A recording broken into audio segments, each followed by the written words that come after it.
আপনাদের হাতে স্বেচ্ছাসেবকদের যে পতাকা দেওয়া হয়েছে, পতাকাগুলো একটু আপনারা উঠান তো।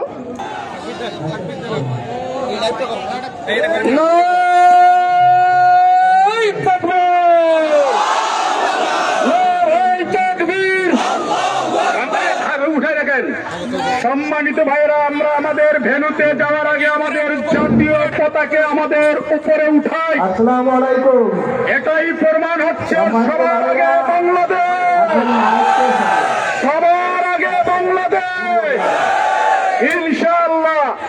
এই ভেন্যুতে আপনার নেতৃত্বে আপনার গ্রুপ থাকবে। কোন মানুষ রিক্সা ধরে ঢুকবে, হুন্ডা, ট্রাক, যে কোনো যানবাহন ঢুকতে পারে। কারো সাথে কোনো ধরনের খারাপ আচরণ করা যাবে না। ভালোবাসা মোহাব্বত দিয়ে মানুষের হৃদয় দখল করা যায়, সেটি আমরা প্রদর্শন করব ইনশাআল্লাহ। কারোর সাথে আমরা কোনো বিবাদে জড়াবো না, সর্বোচ্চ স্যাক্রিফাইস করব।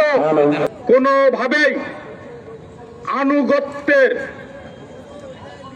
সামান্যতম যেন আমরা ত্রুটি লক্ষ্য না করি, এই বিষয়ে সবাই সচেতন থাকবেন। আল্লাহুম্মা আমিন। রব্বানা যালামনা আনফুসানা ওয়া ইল্লাম তাগফির লানা ওয়া তারহামনা লানাকুনান্না মিনাল খাসিরিন। ইয়া রাব্বুল আলামিন, আমার আজকের এই মহা সমাবেশ বাস্তবায়নের লক্ষ্যে আমাদের সমমনাট দল গত কয়েকদিন থেকে দায়িত্বশীলরা ক্লান্ত পরিশ্রম করছেন। আমার শৃঙ্খলা বিভাগের স্বেচ্ছাসেবক ভাইরা পরিশ্রম করছেন।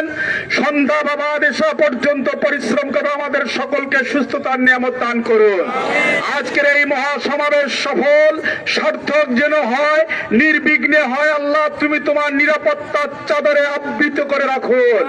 ইয়া আল্লাহ, সমস্ত বিপদ আপদ বালা মুসিবত থেকে আমাদের সকলকে হেফাজত করুন, আমাদের বাংলাদেশকে হেফাজত করুন। ইয়া আল্লাহ, সকল ষড়যন্ত্র নস্যাৎ করে আমাদের বাংলাদেশকে যেন আমরা আগামীর বাংলাদেশকে মানবিক বাংলাদেশে গড়তে পারি, এজন্য তুমি তৌফিক দান করুন। আজকের এই সমাবেশ থেকে নেতৃবৃন্দ যে নির্দেশনা দেবে, সেই নির্দেশনার আলোকে আগামীর কর্মসূচি আমরা বাস্তবায়ন করার জন্য আমরা সবাই প্রতিশ্রুতিবদ্ধ। আল্লাহ, সে ব্যাপারে আমাদের উপর রহম করুন। সুবহানা রাব্বিকা রাব্বিল ইজ্জাতি আম্মা ইয়াসিফুন ওয়া সালামুন আলাল মুরসালিন আলহামদুলিল্লাহি রাব্বিল আলামিন বিরহমাতিকা ইয়া আরহামার রাহিমিন।